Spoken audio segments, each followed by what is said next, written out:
போட்டித் தேர்வை எதிர்நோக்கி படித்துக் கொண்டிருக்கும் அனைத்து மாணவியர்கள் அனைவருக்கும் வணக்கம். தொடர்ந்து எங்களுடைய எஸ்ஆர்எம் யூடியூப் சேனலை பாருங்க. பிடிச்சிருந்தா லைக் பண்ணுங்க, ஷேர் பண்ணுங்க. மறக்காம பக்கத்தில் இருக்க பெல் ஐக்கானை பிரஸ் பண்ணி வச்சுக்கிட்டீங்கன்னா நாங்க போடக்கூடிய ஆடியோக்கள் அனைத்தும் தொடர்ச்சியாக வரும் என்பதை தெரிவித்துக் கொள்கிறேன். இன்றைக்கு ஒரு வாசகத்தோட நம்ம வகுப்பை பார்க்கலாம். ஒரு லட்சியம் என்பது சமூகம், சுதந்திரம், சமத்துவம் மற்றும் சகோதரத்துவம் ஆகியவற்றை உள்ளடக்கியது என்று டாக்டர் அம்பேத்கர் இந்த வாசகத்தை சொன்னதைப் போல உங்களுடைய வாழ்க்கையில் லட்சியத்தை உயர்ந்ததாக வைக்கும்போது அந்த லட்சியத்தை நீங்கள் வெல்ல முடியும் என்பதையும் நான் தெரிவித்துக் கொள்கிறோம். ஏன் என்று சொன்னால், நமக்குடைய லட்சியம் உயர்ந்ததாக இருக்கும்போது நாம் தைரியத்தையும் தன்னம்பிக்கையையும் வளர்த்து கொள்ள முடியும் என்பதையும் நாங்கள் தெரிவித்துக் கொள்கிறோம். போன ஆடியோவில் ஒரு கொஷின் கேட்டிருந்தேன். அதற்கு நிறைய பேர் ரொம்ப அழகான முறையில் பதில் சொல்லியிருந்தீங்க. பதிலளித்த அனைவருக்கும் வாழ்த்துக்கள். இப்பொழுது அதற்கான விடைகளை பார்க்கலாம். நிலவை பற்றி ஆய்வு செய்வதற்கு முதலாக அனுப்பப்பட்ட விண்கலம் எது அப்படின்னு சொல்லி கேட்டிருந்தேன். விடை பார்த்தீங்கன்னா சந்திராயன் 1 2008 அக்டோபர் மாதம் இந்த விண்கலம் அனுப்பப்பட்டது. சரிங்களா? பதிலளித்த அனைவருக்கும் மீண்டும் ஒரு முறை எங்களுடைய எஸ்ஆர்எம் யூடியூப் சேனலின் சார்பாக நன்றி கலந்த வாழ்த்துக்களை தெரிவித்துக் கொள்கிறேன். ஏனென்றால் நீங்கள் தொடர்ச்சியாக இப்படிப்பட்ட வினாக்களுக்கெல்லாம் நீங்கள் பதிலளிக்கும் போதுதான் நீங்கள் எந்த அளவிற்கு எங்களுடைய யூடியூப் சேனலை தொடர்ந்து பார்வையிடுகிறீர்கள் மற்றும் தொடர்ச்சியாக படிக்கிறீர்கள் என்பதையும் உணர்ந்து கொள்ள முடிகிறது. வாங்க நண்பர்களே, இன்றைக்கு பார்த்தீங்கன்னா சூரிய குடும்பத்திலிருந்து நம்ம சில வினாக்களை பார்க்க போகிறோம். ஏற்கனவே தொகுதி 1 போட்டிருந்தோம். இப்போ அடுத்து பார்க்க இருப்பது தொகுதி 2. சரிங்களா? இதில் ரொம்ப முக்கியமான வினாக்கள்லாம் கொண்டு வந்திருக்கேன். ஸோ பாருங்கள்.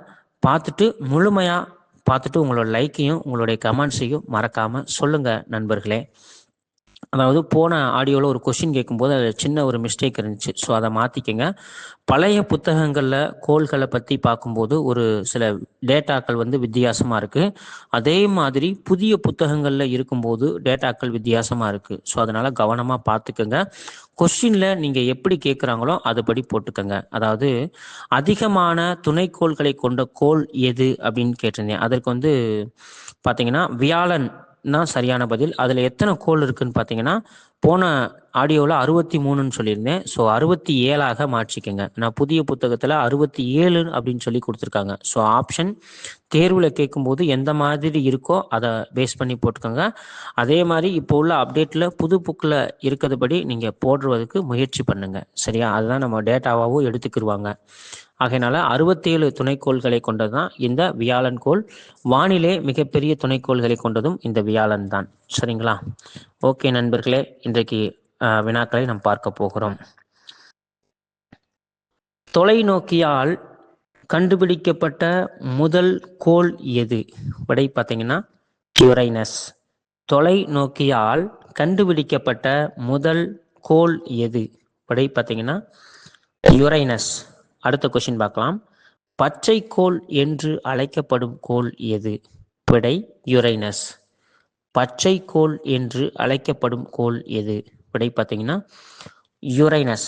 அடுத்த கொஸ்டின் பார்க்கலாம். கடல் கடவுளின் பெயரால் அழைக்கப்படும் கோள் எது? விடை பார்த்தீங்கன்னா நெப்டியூன். கடல் கடவுளின் பெயரால் அழைக்கப்படும் கோள் எது? விடை பார்த்தீங்கன்னா நெப்டியூன். அடுத்த கொஸ்டின் பார்க்கலாம். நெப்டியூனில் மிகப்பெரிய துணைக்கோள் எது? விடை பார்த்தீங்கன்னா ட்ரைட்டன்.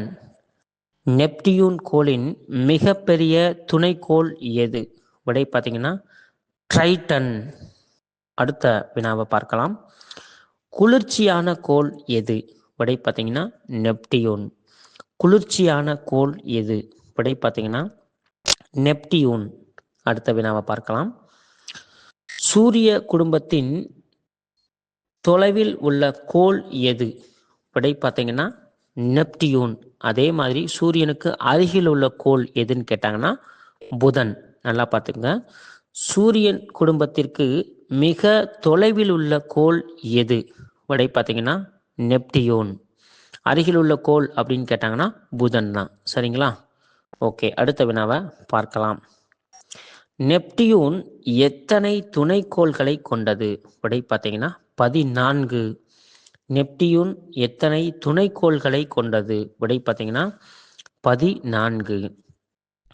அடுத்த கொஸ்டின் பார்க்கலாம். வளையங்கள் கொண்ட கோள் எது? விடை பார்த்தீங்கன்னா சனி. வளையங்கள் கொண்ட கோள் எது? விடை பார்த்தீங்கன்னா சனி. அடுத்த வினாவை பார்க்கலாம். புவி தன்னைத்தானே சுற்றி வர எடுத்துக்கொள்ளும் காலம் என்ன? விடை பார்த்தீங்கன்னா 27 நாட்கள் 8 மணி நேரம். புவி தன்னைத்தானே சுற்றி வர எடுத்துக்கொள்ளும் காலம் என்ன? விடை பார்த்தீங்கன்னா 27 நாட்கள் 8 மணி நேரம். அடுத்த வினாவை பார்க்கலாம். நிலவு புவியிலிருந்து எத்தனை கிலோமீட்டர் தொலைவில் உள்ளது? விடை பார்த்தீங்கன்னா 3,84,400 கிலோமீட்டர் தொலைவில் உள்ளது. நல்லா கவனமாக பாருங்க. நிலவு புவியிலிருந்து எத்தனை கிலோமீட்டர் தொலைவில் உள்ளது? விடை பார்த்தீங்கன்னா 3,84,400 கிலோமீட்டர். ஓகேவா? அடுத்த வினாவை பார்க்கலாம். வால் நட்சத்திரம் கடைசியாக தோன்றிய ஆண்டு என்ன? விடை பார்த்தீங்கன்னா 1986 ஆண்டு தான் கடைசியாக தோன்றுச்சு. இனிமேல் எப்போ அந்த வால் நட்சத்திரம் தோன்றும் அப்படின்னு பார்த்தீங்கன்னா 2061 ஆண்டிலே இந்த வால் நட்சத்திரம் தோன்றும் அப்படின்னு சொல்லியிருக்காங்க. சரியா? கவனமாக பார்த்துக்குங்க. வால் நட்சத்திரம் கடைசியாக தோன்றிய ஆண்டு விடை பார்த்தீங்கன்னா 1986 ஆண்டு. அடுத்த வினாவை பார்க்கலாம். புவி டேஸ் வடிவம் கொண்டது? விடை பார்த்தீங்கன்னா கோள வடிவம்.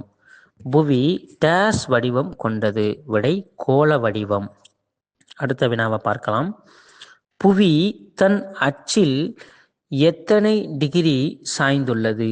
விடை பார்த்தீங்கன்னா 23.5 டிகிரி சாய்ந்துள்ளது. அதாவது 23 1/2 டிகிரி அப்படின்னு சொல்லுவாங்க. சரியா? நல்லா பாருங்க. புவி தன் அச்சில் எத்தனை டிகிரி சாய்ந்துள்ளது? விடை பார்த்தீங்கன்னா 23.5 டிகிரி சாய்ந்துள்ளது. ஓகேங்களா? அடுத்த வினாவை பார்க்கலாம். புவி தன் அச்சில் தன்னைத்தானே சுற்றி வருவதை எவ்வாறு அழைப்பர்? விடை பார்த்தீங்கன்னா சுழலுதல். நல்லா கவனமாக பாருங்க அந்த கொஸ்டினை. புவி தன் அச்சில் தன்னைத்தானே சுற்றுவதை எவ்வாறு அழைப்பர்? விடை பார்த்தீங்கன்னா சுழலுதல். அடுத்த வினாவை பார்க்கலாம். புவியின் மேற்பரப்பின் மீது ஒளிப்படும் பகுதியையும் ஒளிப்படாத பகுதியையும் பிரிக்கும் கோட்டிற்கு என்ன பெயர்? விடை பார்த்தீங்கன்னா ஒளிர்வு வட்டம். புவியின் மேற்பரப்பின் மீது ஒளிப்படும் பகுதியையும் ஒளிப்படாத பகுதியையும் பிரிக்கும் கோட்டிற்கு என்ன பெயர்? விடை பார்த்தீங்கன்னா ஒளிர்வு வட்டம். அடுத்த வினாவை பார்க்கலாம். புவி சூரியனை ஒரு முறை சுற்றி வர எடுத்துக்கொள்ளும் காலம்? விடை பார்த்தீங்கன்னா 365 1/4 நாட்கள். சரியா? புவி சூரியனை ஒரு முறை சுற்றி வர எடுத்துக்கொள்ளும் காலம்? விடை பார்த்தீங்கன்னா 365 நாட்கள் மற்றும் 1/4 அப்படின்னு சொல்லுவாங்க. சரிங்களா? அடுத்த வினாவை பார்க்கலாம். புவி தன் சுற்றுப்பாதையில் சூரியனுக்கு மிக அருகில் வரும் நிகழ்வை எவ்வாறு அழைப்பர்? விடை பார்த்தீங்கன்னா அண்மை சுட்டு. நல்ல கவனமாக பாருங்க. புவி தன் சுற்றுப்பாதையில் சூரியனுக்கு மிக அருகில் வரும் நிகழ்வை எவ்வாறு அழைப்பர்? விடை பார்த்தீங்கன்னா அண்மை சுட்டு. ஓகேவா? அடுத்த வினாவை பார்க்கலாம். புவி தன் சுற்றுப்பாதையில் சூரியனுக்கு தொலைவில் காணப்படும் நிகழ்வை எவ்வாறு அழைப்பர்? விடை பார்த்தீங்கன்னா செய்மை சுட்டு. நல்லா பாருங்க. புவி தன் சுற்றுப்பாதையில் சூரியனுக்கு தொலைவில் காணப்படும் நிகழ்விற்கு என்ன பெயர்? விடை பார்த்தீங்கன்னா செய்மை சுட்டு. அடுத்த வினாவை பார்க்கலாம். நீண்ட பகல் நேரம் கொண்ட நாள். விடை பார்த்தீங்கன்னா ஜூன் 21. நீண்ட பகல் நேரம் கொண்ட நாள். விடை ஜூன் 21. அடுத்த வினாவை பார்க்கலாம். நீண்ட இரவு நேரம் கொண்ட நாள். விடை டிசம்பர் 22. நீண்ட இரவு நேரம் கொண்ட நாள். விடை டிசம்பர் 22. அடுத்த வினாவை பார்க்கலாம்.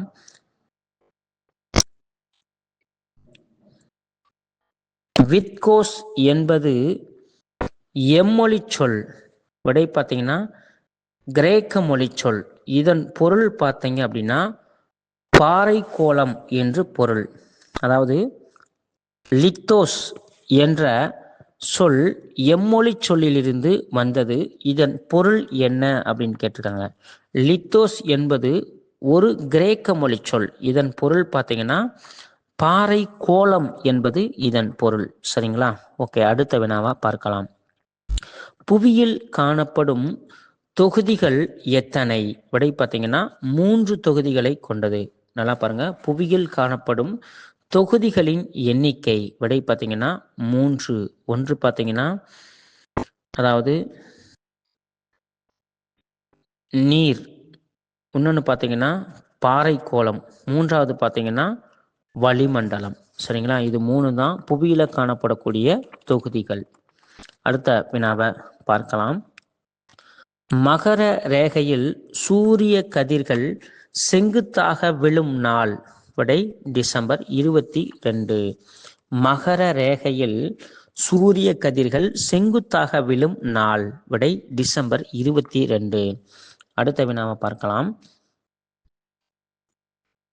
ஹைட்ரோ என்ற கிரேக்க சொல்லின் பெறப்பட்ட சொல் எது? விடை பார்த்தீங்கன்னா ஹைட்ரோஸ்பியர். ஹைட்ரோ என்ற கிரேக்க சொல்லிலிருந்து பெறப்பட்ட சொல் எது? விடை பார்த்தீங்கன்னா ஹைட்ரோஸ்பியர். அடுத்த வினாவை பார்க்கலாம். ஹைட்ரோஸ்பியர் என்ற சொல்லின் பொருள் என்ன? விடை பார்த்தீங்கன்னா நீர்க்கோளம். ஹைட்ரோஸ்பியர் என்ற சொல்லின் பொருள் என்ன? விடை பார்த்தீங்கன்னா நீர்க்கோளம். அடுத்த வினாவை பார்க்கலாம். அட்மோ என்ற கிரேக்க சொல்லின் பொருள். விடை பார்த்தீங்கன்னா வளிமண்டலம் அல்லது காற்று. நல்லா பாருங்க.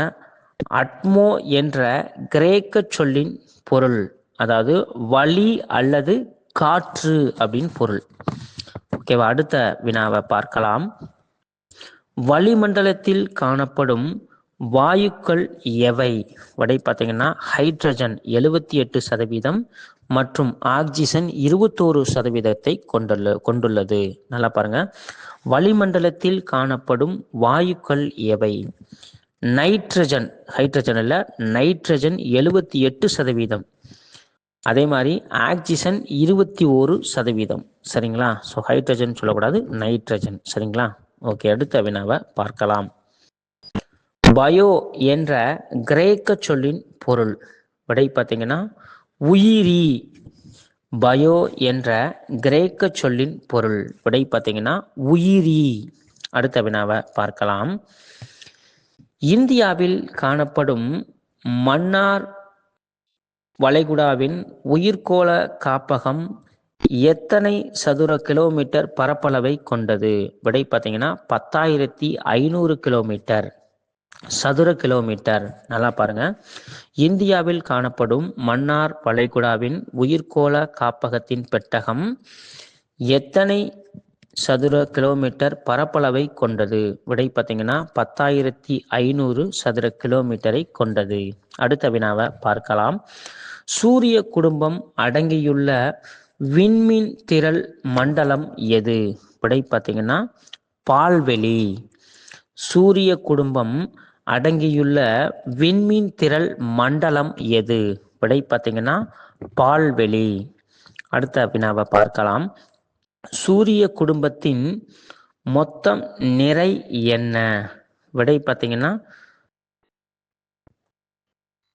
99.8%. நல்லா பாருங்க. சூரிய குடும்பத்தின் மொத்த நிறை என்ன? விடை பார்த்தீங்கன்னா 99.8%. அடுத்த வினாவை பார்க்கலாம். சம இரவு பகல் நாள். விடை பார்த்தீங்கன்னா மார்ச் 21 மற்றும் செப்டம்பர் 23. இந்த 2 நாளுமே சம இரவு பகல் கடைபிடிக்கிறாங்க. நல்லா பாருங்க. சம இரவு பகல் கொண்ட நாள். விடை பார்த்தீங்கன்னா மார்ச் 21 மற்றும் செப்டம்பர் 23. ஓகேங்களா. அடுத்த வினாவை பார்க்கலாம். கிழக்கில் இருந்து மேற்காக சுற்றும் கோள் எது? விடை பார்த்தீங்கன்னா வெள்ளி, யுரைனஸ். இது ரெண்டுமே கிழக்கிலிருந்து மேற்காக சுற்றும் கோள். மற்ற கோள் எல்லாமே மேற்கிலிருந்து கிழக்காக சுற்றும் கோள். நல்லா ஞாபகம் வச்சுக்கோங்க. இந்த 2 கோளை மட்டும் நீங்கள் ஞாபகம் வச்சுக்கிட்டிங்கன்னா ரொம்ப எளிமையாக போற்றுவீங்க. கிழக்கில் இருந்து மேற்காக சுற்றும் கோள் எது? விடை பார்த்தீங்கன்னா வெள்ளி மற்றும் யுரைனஸ். அதே மாதிரி மேற்கிலிருந்து கிழக்காக சுற்றும் கோள்னா இந்த வெள்ளியையும் யுரைனஸையும் தவிர மற்ற எல்லா கோளுமே மேற்கிலிருந்து கிழக்காக சுற்றும். அதை ஞாபகம் வச்சுக்கோங்க. சரிங்களா. அப்படியே ஆப்போசிட்ல. ஓகே. அடுத்த வினாவை பார்க்கலாம். ஒளியானது வினாடிக்கு டேஷ் என்ற விதத்தில் பயன்படுகிறது. விடை பார்த்தீங்கன்னா 330 மீட்டர். நல்லா பாருங்க. ஒளியானது வினாடிக்கு டேஷ் என்ற வீதத்தில் பயன்படுகிறது. விடை பார்த்தீங்கன்னா 330 மீட்டர். அடுத்த வினாவை பார்க்கலாம். காலை மாலை நட்சத்திரம் என்று அழைக்கப்படும் கோள் எது? விடை பார்த்தீங்கன்னா வெள்ளி. காலை மாலை நட்சத்திரம் என்று அழைக்கப்படும் கோள் எது அப்படின்னு கேட்டால் விடை வெள்ளி. அடுத்த வினாவை பார்க்கலாம். ஒளியின் திசைவேகம் வினாடிக்கு எத்தனை கிலோமீட்டர் தொலைவில் உள்ளது? விடை பார்த்தீங்கன்னா 3 லட்சம் கிலோமீட்டர். அதாவது 3 × 10⁸ மீட்டர் பை வினாடி. நல்லா கவனமாக பாருங்க. ஒளியின் திசைவேகம் வினாடிக்கு எத்தனை கிலோமீட்டர் தொலைவில் உள்ளது? இந்த ஒளி பார்த்தீங்கன்னா லைட்டை குதிக்கக்கூடிய ஒளி. சரியா. எந்த ஒளி நினைச்சிடாங்க. அதாவது 3 லட்சம் கிலோமீட்டர் அப்படின்னு சொல்லுவாங்க. 3 × 10⁸ மீட்டர் பை வினாடி. சரிங்களா. ஓகே. அடுத்த வினாவை பார்க்கலாம். அறிவன் என்ற பெயரால் அழைக்கப்படும் கோள் எது? விடை பார்த்தீங்கன்னா புதன். அறிவன் என்ற சிறப்பு பெயரால் அழைக்கப்படும் கோள் எது? விடை பார்த்தீங்கன்னா புதன். அடுத்த வினாவை பார்க்கலாம். திடக்கோள்கள் எவை? விடை பார்த்தீங்கன்னா புதன், வெள்ளி, பூமி, செவ்வாய். திடக்கோள்கள் என்று அழைக்கப்பட்டவை எவை? விடை புதன், வெள்ளி, பூமி, செவ்வாய். அடுத்த வினாவை பார்க்கலாம்.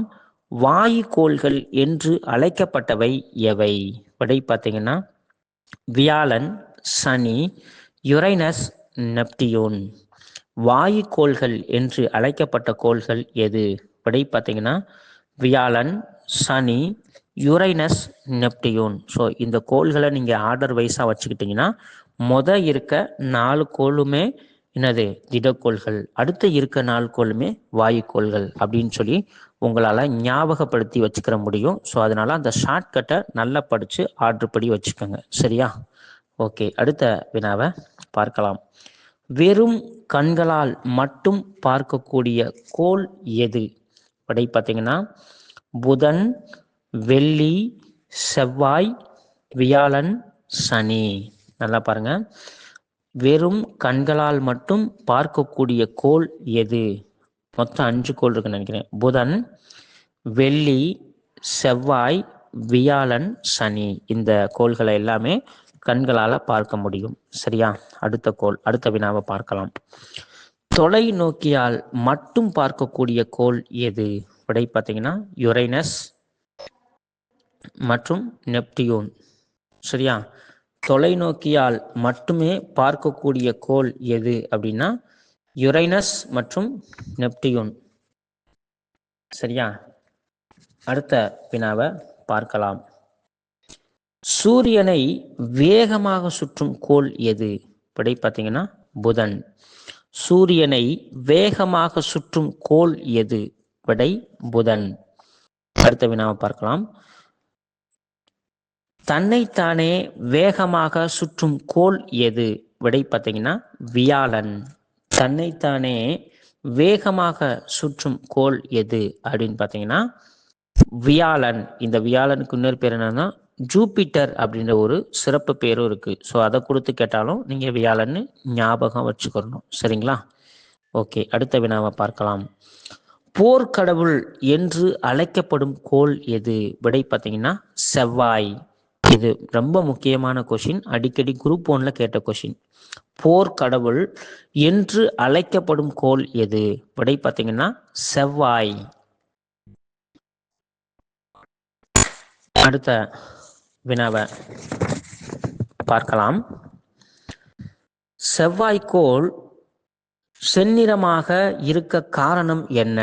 விடை பார்த்தீங்கன்னா இரும்பு ஆக்சைடு அதனுடைய மேற்பரப்பில் அதிகமாக இருப்பதனால இந்த கோள் சிவப்பு நிறமாக இருக்கு. சரிங்களா? நல்லா பாருங்க.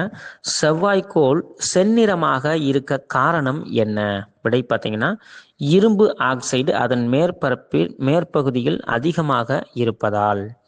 ஓகேங்களா? அடுத்த வினாவை பார்க்கலாம். புவி சுழலுவதன் காரணமாக ஏற்படுவது? விடை பார்த்தீங்கன்னா இரவு பகல். புவி சுழலுவதன் காரணமாக ஏற்படுவது? விடை பார்த்தீங்கன்னா இரவு பகல். அடுத்த வினாவை பார்க்கலாம். புதிதாக கண்டறியப்பட்ட கோள் எது? விடை பார்த்தீங்கன்னா புதன். புதிதாக கண்டறியப்பட்ட கோள் எது? விடை பார்த்தீங்கன்னா புதன். அடுத்த வினாவை பார்க்கலாம். யுரைனஸ் கோள் பச்சை நிறமாக இருக்க காரணம் என்ன? விடை பார்த்தீங்கன்னா மீத்தேன் வாயு அதிகமாக இருப்பதால். யுரைனஸ் கோள் பச்சை நிறமாக இருக்க காரணம் என்ன? விடை பார்த்தீங்கன்னா மீத்தேன் வாயு அதிகமாக இருப்பதால். அதனால தான் இதை எப்படி சொல்லுவாங்கன்னா பச்சை கோள் அப்படின்னு சொல்லுவாங்க. சரிங்களா? ஓகே, அடுத்த வினாவை பார்க்கலாம். சரியான கூற்றினை தெரிவு செய்க அப்படின்னு சொல்லி கொடுத்துருக்காங்க. அதாவது கூற்று 1 பாருங்க. புவி நீர்க்கோளம் என்றும் அழைக்கப்படுகிறது. கூற்று 2 புவி தன் அச்சில் சுழலுவதால் பருவ காலம் ஏற்படுகிறது. பார்த்தீங்கன்னா இதில் எது கரெக்டு எது தப்புன்னு கேட்குறாங்க. கூற்று 1 மட்டும் சரி. சரியா? நல்லா பாருங்க. இவற்றுள் சரியான கூற்று எதுன்னு கேட்டிருக்காங்க. கூற்று 1 புவி நீர்க்கோளம் என அழைக்கப்படுகிறது. அடுத்து கூற்று 2 புவி தன் அச்சில் சுழலுவதால் பருவ காலம் ஏற்படுகிறது. விடை பார்த்தீங்கன்னா கூற்று 1 மட்டும் சரியானது. சரிங்களா? 2 தப்பு, ஞாபகம் வச்சுக்கோங்க. அடுத்த வினாவை பார்க்கலாம். சரியான கூற்றினை தெரிவு செய்க. சரிங்களா? கூற்று 1 சுமார் 15 பில்லியன் ஆண்டுகளுக்கு முன்பு ஏற்பட்ட பெருவெடிப்பின் போது பேரண்டம் உருவானது. கூற்று 2 ஆண்ட்ரோமெடா மற்றும் மெகலனிக் கிளவுட்ஸ் ஆகிய விண்மீன் திரள் மண்டலம் புவிக்கு அருகில் உள்ளது. விடை பார்த்தீங்கன்னா கூற்று 1 மற்றும் 2 கூற்றுமே சரியானது தான். நல்லா பாருங்க கொஸ்டினை. இவற்றுள் சரியான கூற்றினை தெரிவு செய்க.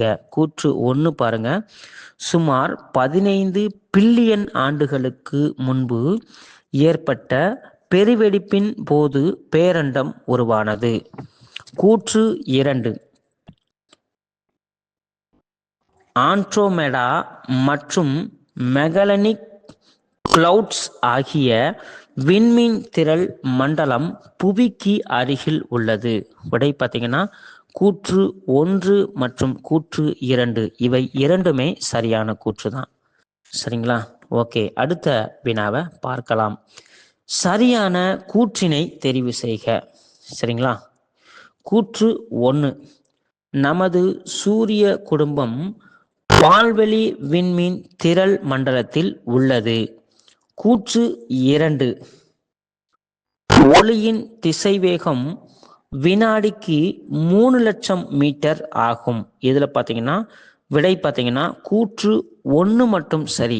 ஏன் அப்படின்னு பார்த்தீங்கன்னா கூற்று 2வது கூற்று ஒரு சின்ன மிஸ்டேக் தான் கொடுத்துருக்காங்க. 3 லட்சம் கிலோமீட்டர் அப்படின்னு சொல்லியிருந்தா அது சரியாக இருக்கும். ஸோ 3 லட்சம் மீட்டர்னு சொன்னனால அது தப்பு. நல்லா கவனமாக பாருங்க. கீழ்கண்டவற்றுள் சரியான கூற்றினை தெரிவு செய்க. கூற்று 1, நமது சூரிய குடும்பம் பால்வெளி விண்மீன் திரள் மண்டலத்தில் உள்ளது. கூற்று 2, ஒளியின் திசைவேகம் வினாடிக்கு 3 லட்சம் மீட்டர் ஆகும். படி பார்த்தீங்கன்னா கூற்று 1 மட்டும் சரியானது. சரிங்களா? அடுத்த வினாவை பார்க்கலாம்.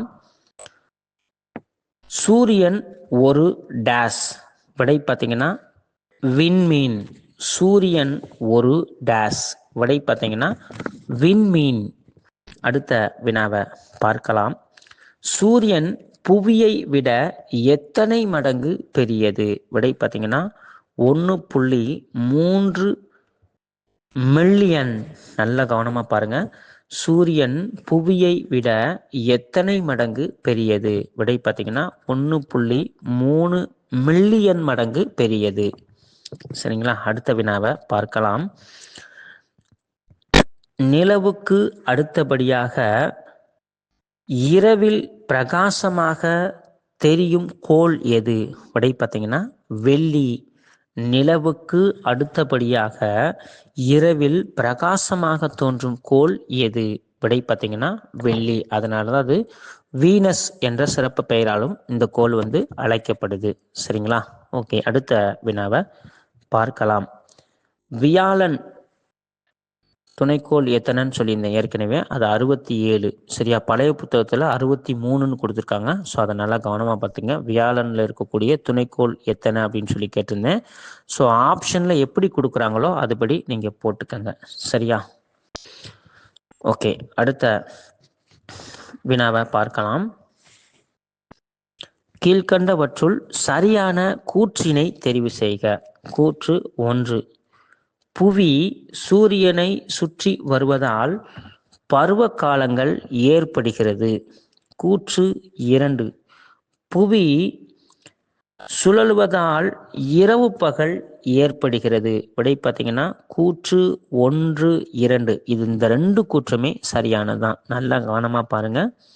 கூற்று 1, புவி சூரியனை சுற்றி வருவதால் பருவகாலம் ஏற்படுகிறது. கூற்று 2, புவி சுழலுவதின் காரணமாக இரவு பகல் ஏற்படுகிறது. விடை பார்த்தீங்கன்னா கூற்று 1 மற்றும் 2. இந்த 2 கூற்றுமே சரியானது தான். சரிங்களா? அடுத்து ஒரு பொறுத்துக கொடுத்துருக்காங்க. ஸோ அந்த பொறுத்துகைக்கு நேரே அப்படியே விடையை சொல்லிடுறேன், பார்த்துக்கோங்க. பொறுத்துக 1 பார்த்தீங்கன்னா இங்கிட்டு ஆங்கில சொல் கொடுத்துருக்காங்க, அங்கிட்டு பார்த்தீங்கன்னா அதற்கு ஒரு தமிழ் சொல் கொடுத்துருக்காங்க. சரியா? நல்லா பாருங்க. Big bang. விடை பார்த்தீங்கன்னா பெருவெடிப்பு. Big bang. விடை பார்த்தீங்கன்னா பெருவெடிப்பு. 2வது பாருங்க. யூனிவர்ஸ் அப்படின்னா விடை பார்த்தீங்கன்னா பேரண்டம். யூனிவர்ஸ். விடை பார்த்தீங்கன்னா பேரண்டம். 3வது பாருங்க.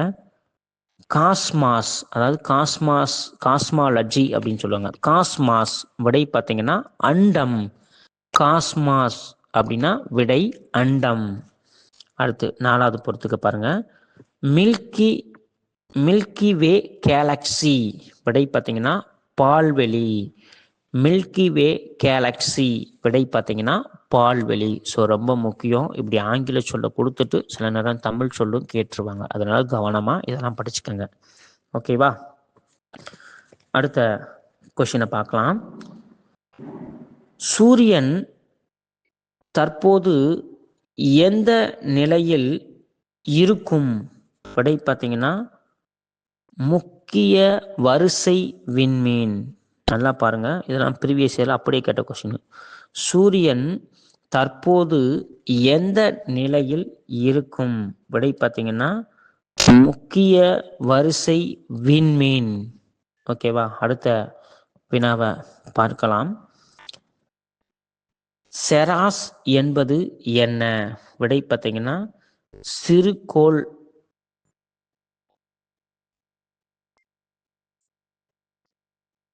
அஸ்ட்ராய்டு. நல்லா பாருங்க, செராஸ் என்பது என்ன?